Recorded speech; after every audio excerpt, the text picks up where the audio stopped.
хэн нэг нь л гээж гэжтэй. Хоёулаа одоо яах вэ? Йоо, би гар утас хүү штэ. Ерөөсөө би авчих уу? Болохгүй баха. Эзэн нь хайж байгаа штэ. Игчээ, бид хоёр дөнгөж сая нэг гар утас олсон юм л да. Манай найз энэ утсыг өөртөө авч болох уу? Болдгүй юм аа миний дөө. Бусдын гээгдүүлсэн эд хөрөнгийг авч ашиглавал хулгай хийсэнд тооцогддог байхгүй юу? Хэн нэгэн хүний санамсар болгоомжгүйгээр хайж гээсэн эд зүйлийг олсон хүн нь энэ тухайга цагдаагийн байгууллагад мэдэгдэх үүрэгтэй юм шүү дээ.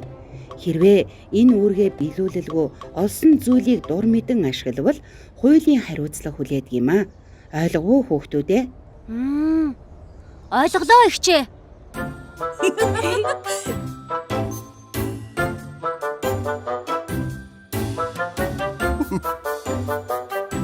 Хүүхдүүдээ, эцэг эхчүүдээ, хэн нэгний гээгдүүлсэн гар утас болон бусад эд зүйлийг олсон бол заавал цагдаагийн байгууллагад хүлээлгэж өгч байгаарай.